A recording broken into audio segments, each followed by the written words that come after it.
ஓம் சாந்தி 26/8/2026 காலை முரளி பாப்தாதா மதுபன். பாபா சொல்கிறாங்க, இனிமையான குழந்தைகளே, நாங்கள் எங்களுடைய யோக பலத்தின் மூலமாகவே பாரதத்தை சொர்க்கமாக ஆக்குவோம். அங்கே ஒரு தர்மம் ஒரு ராஜ்யம் இருக்கும் என நீங்கள் உத்தரவாதம் கொடுக்கின்றீர்கள். கேள்வி: மாயாவின் எந்த தடையிலிருந்து பாதுகாப்பாக இருக்கும் குழந்தைகள் மிக நல்ல அதிசயத்தை காட்ட முடியும்? பதில்: மாயாவின் மிக பெரிய தடை என்னவென்றால், தேக அபிமானத்தில் கொண்டு வந்து ஒருவர் மற்றவரின் பெயர் உருவத்தில் சிக்க வைப்பதாகும். எந்த குழந்தைகள் இந்த தடையிலிருந்து பாதுகாப்பாக இருக்கின்றனரோ, மாயாவினுடைய பிடியிலிருந்து தப்பிக்கின்றனரோ, அவர்கள் மிகவும் அதிசயத்தை செய்து காட்டுகின்றனர். அவர்களின் புத்தியில் சேவைக்கான புதிய புதிய சிந்தனைகள் ஓடிக்கொண்டே இருக்கும். ஆத்ம அபிமானி ஆகும்போது சேவையில் முன்னேற்றம் ஏற்படும். பேருருவத்தில் சிக்கக்கூடிய நோய் பெரிய நோய், அதுதான் தடை, பெரிய தடைன்றாரு. அதிலிருந்து நம்ம தப்பிச்சிட்டோம்னா இந்த சேவை நல்லா செய்யலாம். அது மட்டும் இல்லை, சேவையில் அதிசயத்தையும் செய்து காட்டலாம், முன்னேற்றத்தையும் அடையலான்னு பாபா சொல்லிட்டுருக்காங்க. ஓம் சாந்தி. தந்தை ஆன்மீக குழந்தைகளுக்கு ஸ்ரீமதம், அதாவது உயர்ந்த வழியை கொடுப்பதற்காக வந்திருக்கின்றார். மிக குறைந்த சமயத்திற்குள் நாடகத்தின் திட்டப்படி அனைத்து காரியங்களும் நடந்தாக வேண்டும் என்பதை குழந்தைகள் அறிவீர்கள். நாம் ராவணபுரியை கிருஷ்ணபுரியாக ஆக்குகின்றோம். இப்பொழுது தந்தையும் குப்தமாக மறைமுகமாக இருக்கிறார் எனும்போது அவர் கூறும் படிப்பும் கூட குப்தமாக மறைமுகமாக உள்ளது. சென்டர்கள் நிறைய உள்ளன. சிறிய பெரிய கிராமங்களில் சென்டர்கள் உள்ளன மற்றும் குழந்தைகளும் நிறைய பேர் உள்ளனர். மேலும் நாளுக்கு நாள் அதிகரித்து கொண்டே இருப்பார்கள். இந்த யஜ்யம் வளர்ச்சி அடைஞ்சிக்கிட்டே இருக்குங்கிறத சொல்கிறாரு பாபா. இது பெரிய ஈஸ்வரிய அரசாங்கமாகும். பதித்த பாவன தந்தைதான் தூய்மையான குழந்தைகளை தூய்மையாக்கி தூய்மையான உலகின் எஜமானர்களாக ஆக்குகிறார். இந்த இரகசியத்தை குழந்தைகளாகிய நீங்கள் அறிவீர்கள். ஆதி சனாத்தன தேவி தேவத தர்மமே முக்கியமானதாகும். இது ருத்ர ஞான யஜ்யமாகும். ருத்ரன் என சிவபாபாவிற்கு தான் சொல்லப்படுகிறது. இப்பொழுது தந்தை உங்களை விழிப்படைய செய்திருக்கிறார். நீங்களோ மற்றவர்களை விழிப்படைய செய்ய வேண்டும். சிவ ஜெயந்தியை பாரதத்தில் கொண்டாடுகின்றனர். எனவே கண்டிப்பாக தந்தை ஏதாவது செய்திருப்பார், கண்டிப்பாக சொர்க்கத்தை ஸ்தாபனை செய்திருப்பார் என புத்தி சொல்லுகிறது. தூண்டுதலின் மூலம் ஸ்தாபனை செய்ய முடியாது, செய்யவும் மாட்டார். இங்கே குழந்தைகளாகிய உங்களுக்கு ராஜயோகத்தை கற்பிக்கப்படுகிறது. நினைவின் யாத்திரை கற்பிக்கப்படுகிறது. ராஜயோகம்னால என்னென்னா நினைவு யாத்திரை, அதை தந்தை நமக்கு கற்பித்து கொண்டு இருக்கிறாரு. நான் இந்த பிரம்மாவின் உடலின் பிரவேசம் செய்து இந்த சரீரமுடையவர் மூலம் ஸ்தாபனை காரியம் செய்விக்கின்றேன். பிரம்மா உடலில் ஸ்தாபனை செய்கிறாரு சிவபாபா. மற்றபடி சங்கரனுடைய நடிப்பு எதுவும் கிடையாது. சிவனின் பூஜை நடக்கிறது. சிவன்தான் நன்மை செய்பவர், புத்தி என்கிற பையை நிரப்பக்கூடியவர். சிவ பரமாத்மாய நமக என சொல்லுகின்றனர் அல்லவா. இந்த பிரம்மாவும் பிரஜாபிதாவாக இருக்கிறார். சிவனை மட்டும் சொல்லும்போது பரமாத்மாய நமகன்னு சொல்கிறாங்க. மற்றபடி பிரம்மா விஷ்ணு சங்கர் சொல்லும்போது தேவதாய நமகன்னு சொல்கிறாங்க. இப்போ உங்களுக்கு தெரியுது, இதன் மூலமாக சிவபாபா தனிப்பட்டவர், இதிலிருந்து வேறுபட்டவராக இருக்கிறார். ஆனால் பிரம்மா கூட பிரஜைகளுக்கு தந்தையாக இருக்கிறார். இங்கே சாக்காரத்தில் வாழக்கூடியவர். புத்திசாலி குழந்தைகளின் புத்தியில் ஞானம் சட்டென புரிந்து விடுகிறது. பதித்த பாவன தந்தை எப்பொழுது வருகிறார் என்பது மனிதர்களுக்கு கொஞ்சமும் புரிவதில்லை. இப்பொழுது கலியுகத்தினுடைய முடிவு காலமாக இருக்கிறது. சேவையை எப்படி விருத்தியடைய வைக்கலாம் என குழந்தைகளாகிய நீங்கள் தங்களுக்குள் ஆலோசனை செய்ய வேண்டும். தந்தை திட்டங்களை சொன்னபடியே இருக்கின்றார். பிறகு குழந்தைகள் தங்களுக்குள் சந்திக்க வேண்டும். படங்களை வைத்து நல்ல விதமாக புரிய வைக்க வேண்டும். இந்த படங்களும் நாடகத்தின்படி உருவாக்கியபடியே இருக்கின்றது. என்னென்ன சமயம் கடந்து சென்று கொண்டிருக்கிறதோ அது மீண்டும் மீண்டும் அதே போல நாடகமாக நடந்தபடி இருக்கின்றது. நடக்கிறதெல்லாம் நாடகம்தான்றார் பாபா. அது மீண்டும் மீண்டும் நடக்கும். யார் உயர்ந்த பதவி பெற வேண்டியவர்களோ அவர்கள் எப்பொழுதுமே சேவையில் ஈடுபட்டிருப்பார்கள். அதிர்ஷ்டத்தில் இல்லை என்றால் முயற்சியும் செய்ய மாட்டார்கள். பாபா எனக்கு தாரணையே ஏற்படவில்லை, புத்தியில் பதியவே இல்லை என தாங்களே சொல்லுகின்றனர். தாரணை ஆகவில்லை என்றால் குஷியும் இருக்காது. தாரணை செய்பவர்களுக்கு குஷி அதிகமாக இருக்கும். சிவபாபாவோ வந்துவிட்டார் என புரிந்து கொள்வார்கள். குழந்தைகளே, நீங்கள் நல்ல விதமாக புரிந்து கொண்டு மற்றவர்களுக்கு கூட பிறகு புரிய வையுங்கள். அன்றைய தினத்தில் ஹாலில் பறவைகள் சண்டையிட்டு கொண்டிருந்தன. இந்த சமயத்தில் முழு உலகிலும் வெறும் சண்டை சச்சரவுகள் தான் நடக்கின்றன. மனிதர்களிடம் இருக்கும் 5 விகாரங்கள் பாடப்பட்டிருக்கின்றன. விலங்குகளின் விஷயம் கிடையாது. முக்கியமானது மனிதர்களுடைய விஷயம்தான். நிர்விகார உலகம் என்பது மனிதர்கள் குறித்து தான் சொல்லப்படுகிறது. இந்த நேரத்தில் விஷமான உலகமாக இருக்கின்றது. கலியுகத்தில் இருப்பது அசுர சம்பிரதாயம், சத்தியுகத்தில் இருப்பது தெய்வீக சம்பிரதாயம். பாரதவாசிகளுக்கு ஏணிப்படிகளின் படம் மிகவும் முக்கியமானதாகும். இது அனைத்தையும் விட நல்ல சாதனமாகும். இந்த படத்தை வைத்து நன்றாக புரிய வைக்க வேண்டும். 84 பிறவிகளை முடித்துக்கொண்டு பிறகு முதல் பிறவியை எடுக்க வேண்டும். பிறகு இறங்கும் கலையிலிருந்து மீண்டும் ஏறும் கலையில் செல்ல வேண்டும்.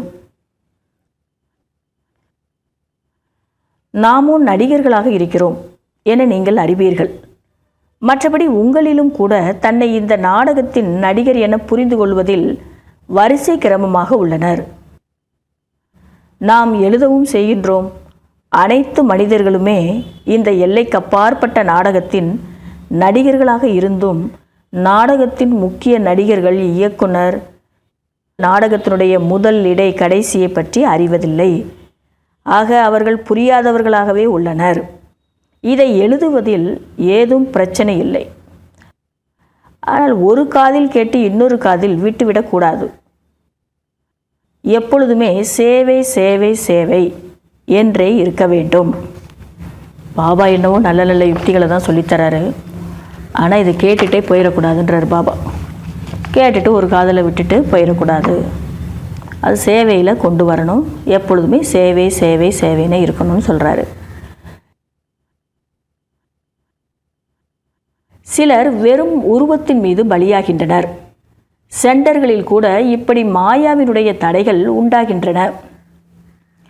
ஒருவர் மற்றவரின் பெயர் உருவத்தில் மாட்டிக்கொள்கின்றனர். மாதர்களின் பெயர் உருவத்தில், கன்னியர்கள் கன்னியர்களுடைய பெயர் உருவத்தில் மாட்டிக்கொள்ளும் அளவு மாயாவோ பலம் வாய்ந்ததாக உள்ளது. முயற்சி செய்தபடியே இருந்தபோதும் மாயை ஒரேடியாக பிடித்து கொள்கிறது. ஆகையால் பாபா எச்சரிக்கை கொடுக்கிறார். குழந்தைகளே, மாயை மிகவும் சிக்க வைக்க பார்க்கும். ஆனால் நீங்களோ சிக்கிக்கொள்ளக்கூடாது. தேக அபிமானத்தில் வரக்கூடாது.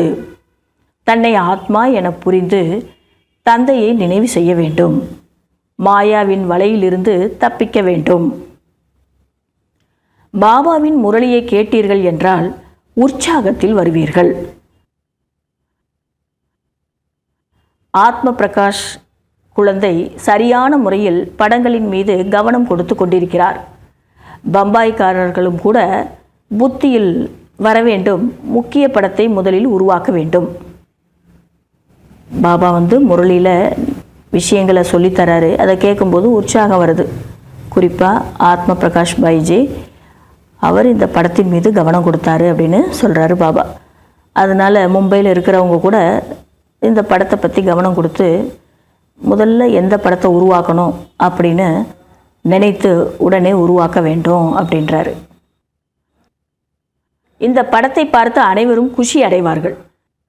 கடைசியில் நமக்கு வழி கொடுப்பவர் யார் என புரிந்து கொள்வார்கள்.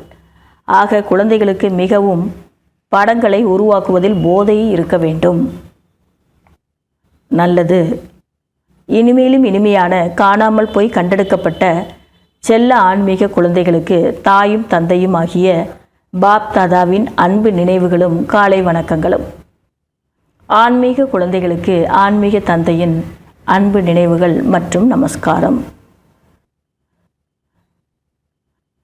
கடைபிடிக்க வேண்டிய முக்கியமான சாராம்சம். முதல் பாயிண்ட்டு, குழந்தைகளாகிய நீங்கள் யுத்த மைதானத்தில் இருக்கிறீர்கள். மாயை ராவணனோடு உங்களுடைய யுத்தம் நடக்கிறது. மாயை மிகவும் தடைகளை ஏற்படுத்துகிறது. குழந்தைகள் மிகவும் எச்சரிக்கையோடு இருக்க வேண்டும். இரண்டாவது பாயிண்ட்டு, அனைவரும் தம்முடைய முன்னேற்றத்தை குறித்து சிந்திக்க வேண்டும். படங்களை வைத்து எப்படி புரிய வைப்பது, சேவையை எப்படி அதிகரிப்பது, படங்களில் மனிதர்கள் சகஜமாக புரிந்து கொள்ளும்படியாக என்ன போடலாம் என சிந்திக்க வேண்டும். வரதானம். தேக அபிமானத்தின் தியாகம் மூலம் சிரேஷ்ட பாக்கியத்தை உருவாக்கக்கூடிய சர்வ சித்தி சொரூபம் ஆகுங்கள். தேக அபிமானத்தை தியாகம் செய்வதற்காக, அதாவது ஆத்ம உணர்வு உடையவர்களாக ஆவதன் மூலம் பாபாவின் சர்வ சம்பந்தங்களுடைய அனுபவம், சர்வ சக்திகளுடைய அனுபவம் ஏற்படும். இந்த அனுபவம்தான் சங்கம யுகத்தின் சர்வ சிரேஷ்ட பாக்கியமாகும். விதிகளை உருவாக்குபவர் விதாத்தா மூலம் கிடைத்துள்ள இந்த விதியை தனதாக்குவதன் மூலம் விருத்தியும் ஆகும், சர்வ சித்திகளும் பிராப்தியாகும். தேகதாரியினுடைய சம்பந்தம் அல்லது சிநேகத்திற்காக தனது கிரீடம், சிம்மாசனம் மற்றும் தனது ஒரிஜினல் சொரூபத்தை அனைத்தையுமே விட்டுவிட்டீர்கள் எனும்போது பாபாவின் அன்பில் தேக அபிமானத்தை தியாகம் செய்ய முடியாதா? எப்போ அரை கல்பத்துக்கு பிறகு தேக அபிமானத்தில் வந்தோமோ அப்போ தன்னுடைய ஒரிஜினல் சொரூபத்தை மறந்துட்டோம், தேக சம்பந்தத்தினுடைய விஷயங்களில் வந்ததுனால. அதை மாதிரி இப்போ ஆத்மஸ்வரூபத்தில் வரணும், இல்லை தேக அபிமானத்தை தியாகம் பண்ணணும். எதனுடைய அடிப்படையில்னா பாபாவினுடைய அன்பினுடைய அடிப்படையில். அதனால் பாபா கேட்குறாங்க, பாபாவினுடைய அன்பில் இருந்து இந்த தேக அபிமானத்தை உங்களால் தியாகம் செய்ய முடியாதா? இந்த ஒரு தியாகத்தினால் சர்வ பாக்கியங்களும் கிடைத்துவிடும். ஸ்லோகன். கோபத்திலிருந்து விடுபட்டவராக ஆக வேண்டுமென்றால் சுயநலத்திற்கு பதிலாக சுயநலமற்றவர் ஆகுங்கள். ஆசையின் ரூபத்தை மாற்றிவிடுங்கள். இன்றைய அவ்வக்த சமிக்கை. பாபாவுடன் கூட நீங்கள் அனைவருமே உறுதிமொழி எடுத்துக்கொண்டிருக்கிறீர்கள். பவித்திரதா தூய்மை மூலம் நாம் இயற்கையும் கூட தூய்மையாக ஆக்குவோம். ஆக இந்த சங்கல்பத்தை நிறைவேற்றுவதற்கு பாப்தாதா விரும்புகிறார். உலகத்தில் ஒவ்வொரு குழந்தையும் முதலில் பற்றுதலில் இருந்து விடுபட்டவர் ஆக வேண்டும். சாதனங்களிடம் அல்லது மனிதர்களிடம் சாதனங்களை பயன்படுத்துவது வேறு பொருள், பற்றுதல் என்பது வேறு பொருள். எனவே பாப்தாதா ஒவ்வொரு குழந்தைகளையும் முதலில் பற்றற்றவராக ஆக வேண்டும் என விரும்புகின்றார். சாதனங்களை பயன்படுத்துறது இல்லை சாதனங்களுக்கு அடிமையாகிறது, பற்றுதலில் போகிறது, ரெண்டுமே வேறு வேறு. அதனால் பாபா சொல்கிறாங்க, பற்றற்றவராக இருங்க, பற்றுதலில் மாட்டிக்கிடாதீங்க. இதுதான் பாப்தாதா நம் மீது வைத்திருக்கக்கூடிய விருப்பம் அப்படின்னு சொல்கிறார். நல்லது. ஓம் சாந்தி.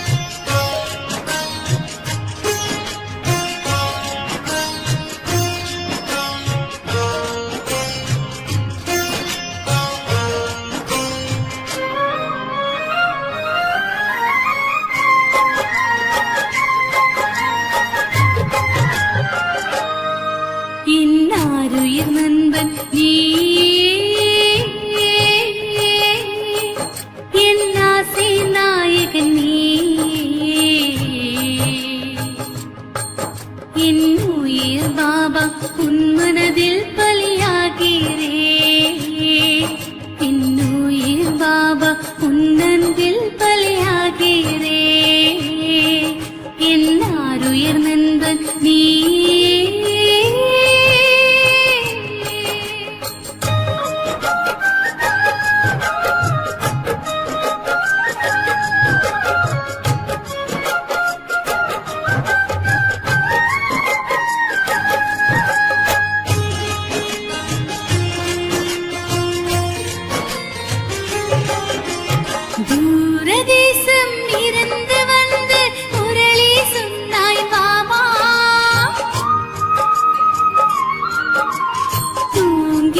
என்னுயிர் பாபா உன் மனதில் பலியாகிறே, என்னுயிர் பாபா உன் அன்பில் பலியாகிறே. என்னாருயிர் நண்பன் நீ